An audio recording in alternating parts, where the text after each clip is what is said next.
Hey, hello friends. Dan Nelson here. I am sitting. I don't think don't believe I've ever broadcast from this room before. This is actually the den in our home, and I have the whole house to myself at the moment, which hardly ever happens. So I thought, and it's a rainy Sunday afternoon here in March 2018. It's chilly and drizzly outside, so perfect day to stay inside, be quiet, put on some music, light a fire. Well, light a gas fire. And I'm working on a job. I actually have a job where I am to do the illustrations for a book, probably 20 or 30 illustrations. And the book is about a little country girl, mountain girl, backwoods mountain girl, starting at age 6 and going all the way up to age 24, 25, something like that. But most of the story takes place when this little girl, Emma Lou, is 6 years old, and then 7 and 8. So I have to do a whole bunch of illustrations of a little girl. Therefore, I'm studying little girls. Let me show you some of what I've done already. First, I started just drawing off the top of my head. That's not this page. I think it's, maybe it is. Oh, I don't have that page anymore. I started just drawing out of my head. Usually not very productive, not very fruitful. The next thing I did is I had my phone in my hand and I began looking up Google images of little girls and doing sketches from that. Definitely more productive. Then the next thing I did is I went to my computer when I got back to my computer and did the same thing. I just put girl age 6 and came up, of course, with hundreds of images, most of which didn't fit what I needed, but I picked out several. I think it's just one page, yeah, and printed that out, so I'll be sketching from that. But then this weekend, I joined my wife out in Western North Carolina, where our grandchildren were, and I realized that my 5.5-year-old daughter, Lake, is maybe the perfect model that I have. So I took a whole bunch of pictures of my granddaughter, Lake, and it's very possible that this character, Emma Lou, may just coincidentally end up looking kind of like my granddaughter. But the real purpose of this is not to do a portrait of my granddaughter. The real purpose is to reacquaint myself with what do little girls look like. Toward that end, I also copied up some pages from Andrew Loomis's book. Now this is older girls, and again, so Andrew Loomis gives diagrams, analysis, descriptions of the ratios of a little girl and so on. So that's an older girl.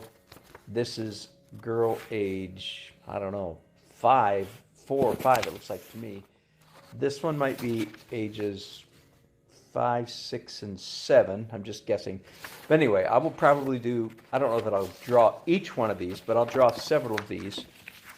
And then finally, one more little bit of research. I plan to do these illustrations in pen and ink because that's the least expensive or the most effective for online printing, internet printing. That halftones do not look good. They look cheap. They look like newspaper halftones, if you know what I mean. But a pen and ink is its own halftone. It doesn't include halftones. And I want to do it not in my typical cross-hatching. If you haven't seen my cross-hatching video, what's it called? Pen and ink cross-hatching Masters Edition. I have a very structured style of cross-hatching that doesn't seem appropriate for a little girl.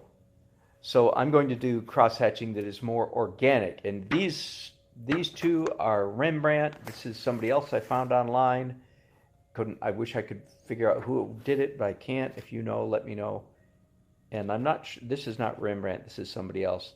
But these are examples of cross-hatching. Okay, so I am just sitting down to a nice spring chilly afternoon. This is not what I recommend. If you have to do some illustrations, sit up straight. I'm going to preach myself a little sermon here. Sit up straight. Stand up even if you can, and work from an easel.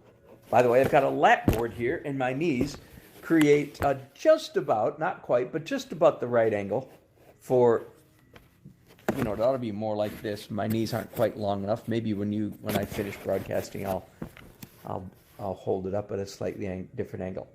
Doesn't matter. The reason I'm doing this the lazy way is because, doggone it, it's Sunday afternoon, and everybody not only deserves a day off, but if you don't take days off, I believe your body will start taking days off for you, if you know what I mean, in the form of either gross lack of motivation or sickness, and I don't want either of those. So anyway, I'm sitting here sort of taking a day off. At least this is a lazy man's art. Does that make sense? And I'm going to draw till I'm sick of drawing. And by the way, when I'm finished broadcasting, I'm probably going to put a movie on TV right there in front of me and continue to draw. Now again, so what I'm demonstrating for you might be a little bit of artistic skill, but it's, to a significant degree, it's care and feeding of the human soul. It's mental health. We can't all work all the time, but especially, again, today, since I'm home all by myself, which is kind of a rare treat. My wife and I have an expression. We love being home together. We do. We both love being home, just the two of us. But a close second, for both of us is being home alone. So today I'm enjoying that. She's not here. I miss her. But on the other hand, it's not that bad just being here all by myself. So we have a very happy marriage of 37 and a half years, nearly 38 years. And we get along very well. But part of getting along well is we know how to get along without each other too. So, okay, just a couple technical things to help you perhaps. You'll notice this is a fun new toy that was actually given to me by Jerry's Artorama. It's a lead holder, holds thick lead. I have no idea how many millimeters that is thick, or however they measure that. And it's a really neat holder. It's 4B lead. And as you can see, and by the way, do you notice the way I'm holding the pen? Every time I teach a drawing class, I think my students are looking at me and going, yeah, but when we ain't looking, do you really hold your brush? Do you really hold your pen that way? And the answer is absolutely. I do. And as opposed to this way, right? And I know I'm a bit of a snob, but I just got to tell you, as I flip through the internet and watch all kinds of other people paint and draw, and I invite you to join me in this. There are some really good drawers and painters on the internet. There are also some not very good drawers and painters on the internet. And you can't tell which ones are which by how many people are following them. There's some, I hate to say this, I know I'm sounding like a snob. I hope I'm sounding at least a little bit like an old wise master. You cannot tell who's a good artist by how many people follow them. Oh boy. Okay, and one of the things I look for when I stumble on a new artist is, I know, and forgive me, I know I'm a snob, but I look at how do they hold their pen. And if they're drawing like this, I'm sorry. Well, they're probably a hyper or super or photorealist of some kind. And anyway, they're probably not very good. Whew! There, I said it. It's out. Sorry. That's rough. So a couple things about this. One, as you can see, it's a blunt tool. And a blunt tool is a very good way to start, especially to start a portrait. Now, that's very rough. Let me move on to another one, another very rough.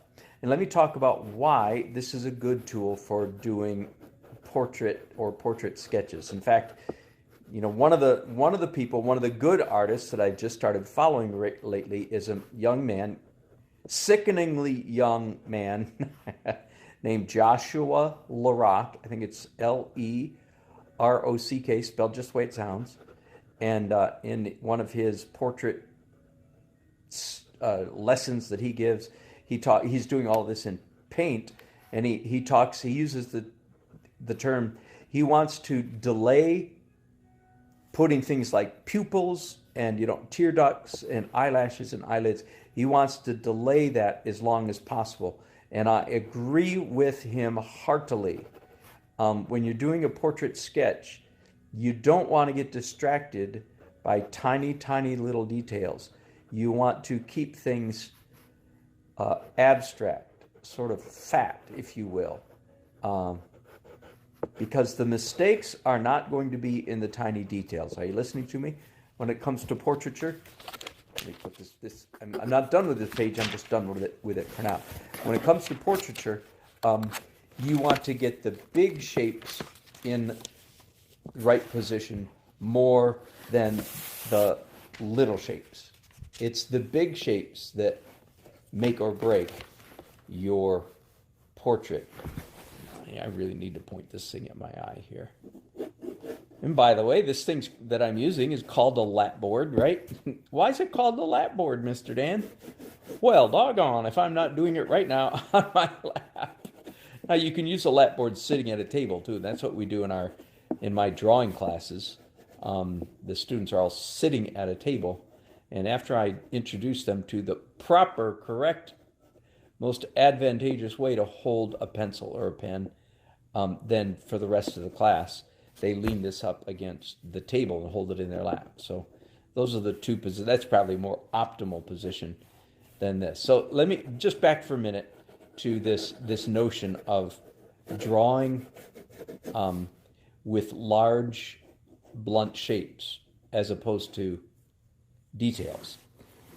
When you draw this way, and again, same thing if you're drawing with a paintbrush, you're making fat marks. So it keeps you from getting bogged down in tiny details and helps you position the major shapes. I don't know if you know this or not. If you're new to portraiture, you might not know this. Drawing eyes is easy.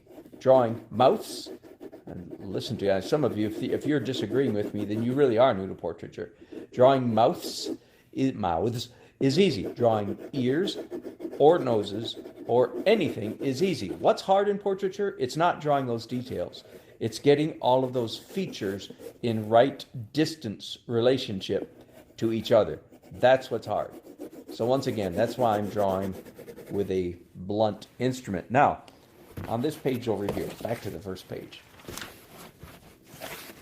Once I'm satisfied with the general, let me see if I can find the, here it is, the photograph from which this was done. And it's not dead on. In fact, now that I see it, I need to move the whole eye a little bit to my left. So I'm going to do that right now. Anyway, once I've got the big shapes in place, or at least close, then I've switched tools to a sharp pencil that makes skinny lines. And look, I have totally switched my grip. Why? Because the drawing, so to speak, quote unquote, the drawing is over. Now it's just shading and details. So yes, it is absolutely appropriate to hold your pencil or pen or even your brush. I don't know about that. I shouldn't say that to you guys. It's appropriate to hold it in this death control grip, as I call it, but only in the later stages of the drawing process, after what I call all the real drawing is finished. Then you switch to this, again, death control grip. And here I am doing details and shading. Now, just one other quick, why am I drawing on vellum on this tracing paper? By the way, what kind? Let me show you what kind of paper it is. It's the end of a pad. There we go, Graphics 360. This used to be the workhorse, one of the workhorse products of the illustration graphics industry. I won't explain why, but you can still buy it. But it's kind of lost its purpose with the advent of the computer 4 or 5 years ago. That's a joke. I laugh, so you know it's a joke. Okay, the advent of the computer 25 years ago. But here's why it's a good tool. Look, it's tracing paper, so I'll do it on this whiter background. So I can turn it over, and as soon as I turn it over, oh my goodness, now I've got a mirror image, and the mirror image is so unforgiving, and that's a really good thing. It helps you see quickly where your mistakes are. So then you can make corrections because I can see through the paper. Does that make sense? And again, at this point now, I'm not even looking at the photograph of my daughter-in-law, Lake. Did I tell you her name? Lake. Lakey Poo, I call her. Miriam Lake's her real name, but she goes by Lake. Beautiful name, beautiful girl. Almost 5.5 years old. And so just about the right age for my project. Again, I'm going to stop there. I believe, no, I'll show you one more thing. So then you turn it back over this way. I have here a kneaded eraser. And I erase my first drawing. You see? And as long as I didn't forget to trace anything, which clearly I did, I forgot to trace his eye. Anyway, then I'm drawing the same face for the third time. Does that make sense? So by the time I start to illustrate the stories in this book, here's the book. I had to read the whole thing. That was assignment number 1. Grumpas and Grandma's Woods of Wisdom. It's written in colloquial mountain speak, by the way, phonetically. By the time I actually start drawing the 20 or 30 scenes, the girls in the book, I'm sorry, I'm being confusing, the 20 or 30 images of this girl, Emma Lou, for the book, I want to be able to draw pretty much out of my head. Does that make sense?